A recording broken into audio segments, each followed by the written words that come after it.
Haleluya, Shalom saudara yang terkasih di dalam nama Tuhan Yesus.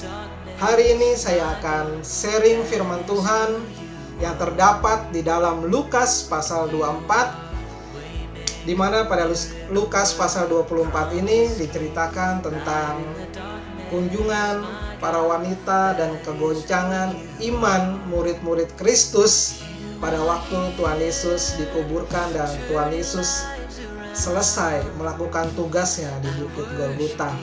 Diawali dengan cerita 3 orang pada minggu pagi-pagi itu, 3 orang wanita datang untuk mengunjungi makam Tuhan Yesus.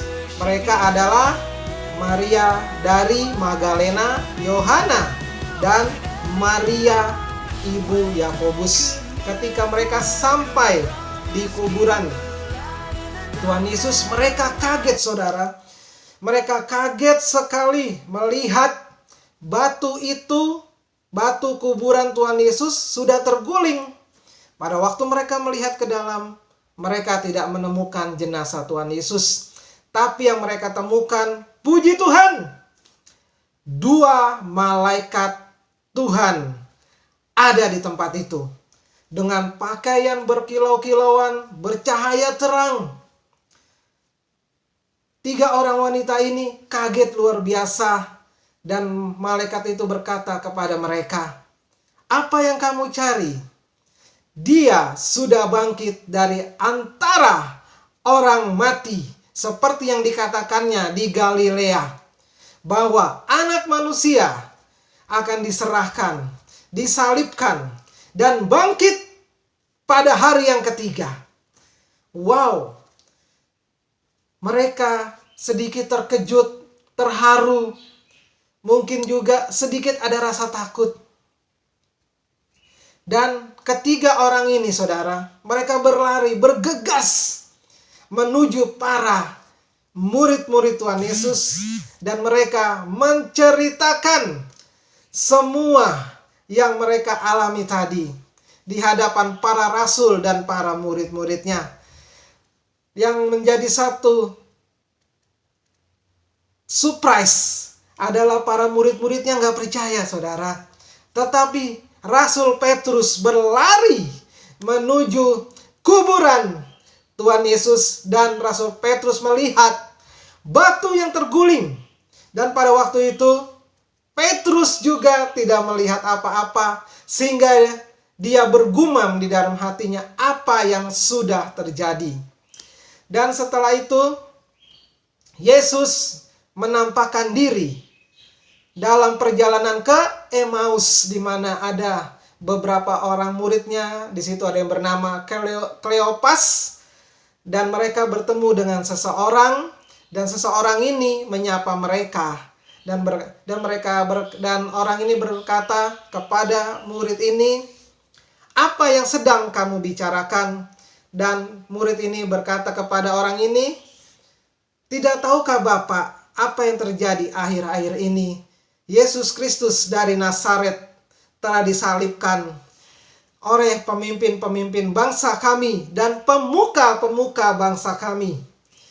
Oh begitu. Terus Tuhan Yesus ini yang menyembunyikan identitasnya, menceritakan kitab dari mulai Nabi Musa sampai kejadian pada dirinya melalui kitab para nabi. Dan mereka juga belum engeh saudara, belum tersentak, belum engeh juga, belum tahu gitu saudara, apa daripada cerita-cerita itu. Akhirnya hari sudah mulai gelap karena perjalanan itu 7 mil jauhnya, atau sekitar 11 kilometer. Dan sampailah Tuhan Yesus ke rumah di mana murid-murid itu berada. Dan ketika di dalam rumah itu tiba waktunya makan malam, Tuhan Yesus memecah-mecahkan roti seperti yang dia lakukan senantiasa kepada murid-muridnya sebelum makan. Dia mengucapkan berkat, mengucapkan syukur, baru mereka terengah saudara. Itu guru, itu Tuhan, itu Tuhan Yesus. Wow, Sungguh suatu yang luar biasa, suatu yang dahsyat saudara. Kalau mereka boleh mengerti, setelah mereka menjalani perjalanan selama 11 kilo itu kurang lebih mungkin 3 jam dalam berjalan kaki saudara. Sungguh hal yang luar biasa. Terus apa yang dapat kita tarik kesimpulan dari kisah perjalanan kayak Emmaus ini dan cerita dari kebangkitan Tuhan Yesus? Yang saudara perlu tahu, Tuhan tidak perlu menunjukkan eksistensinya secara real di dalam setiap pergumulan kita. Tetapi yang saudara perlu tahu, Tuhan selalu ada dan dekat sama kita. Tuhan sedekat baju yang engkau pakai. Tuhan sedekat nafas yang engkau hembuskan. Tuhan sedekat darah yang mengalir di dalam tubuhmu.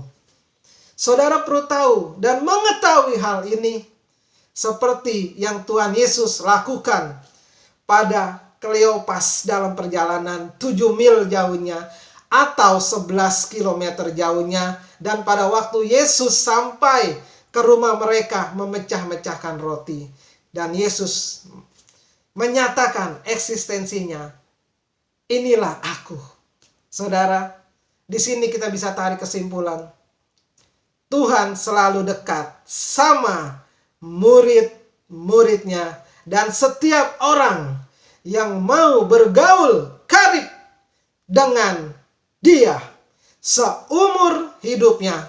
Di dalam Mazmur 1 ayat 1 dikatakan, berbahagialah orang yang tidak berjalan menurut nasihat orang fasik, yang tidak berdiri di jalan orang berdosa, dan yang tidak duduk dalam kumpulan pencemooh. Tetapi yang kesukaannya ialah Taurat Tuhan, dan yang merenungkan Taurat itu siang dan malam. Ia seperti pohon yang ditanam di tepi aliran air, yang menghasilkan buahnya pada musimnya, dan yang tidak layu daunnya, dan apa saja yang diperbuatnya berhasil. Saudara-saudara dan saya adalah seperti pohon yang ditanam di tepi aliran air. Saudara, kalau ditanam itu nggak enak rasanya saudara, sakit. Kita harus menumbuhkan sesuatu untuk bertumbuh. Kita harus mencari makanan, mencari gizi untuk menguatkan tubuh kita untuk bertumbuh seperti pohon itu bertumbuh. Demikian juga iman kita. Kalau tidak dikuatkan oleh firman dan kuasa Roh Kudus, kita tidak akan mungkin bertumbuh. Manusia sering lupa sama Tuhan pada waktu dalam menjalani pergumulan yang berat di dalam kehidupannya. Dia lupa kalau Tuhan selalu beserta dengan dia, sedekat baju yang dia pakai, sedekat nafas yang dia hembuskan, sedekat darah yang mengalir dalam kehidupannya. Saudara perlu tahu hal ini, waktu saudara ditanam, saudara akan tumbuh di tepi aliran air. Artinya apa? Tuhan tidak pernah meninggalkan engkau, dan engkau akan berbuah dan berhasil pada waktunya Tuhan. Amin saudara. Kita renungkan firman ini, perjalanan ke Emmaus, bukti Tuhan Yesus tidak pernah meninggalkan murid-muridnya ataupun orang yang mencari dia dengan sungguh. Yang jadi pertanyaan, sudahkah saudara dan saya mencari Tuhan dengan sungguh? Jikalau engkau mencari Tuhan dengan sungguh, engkau akan seperti pohon yang ditanam di tepi aliran air, dididik, dibentuk, diperlengkapi, bahkan dipersenjatai oleh firman dan kuasa Allah di dalam hidupmu, dan engkau tidak akan pernah layu imanmu, dan apa saja yang kau perbuat akan berhasil.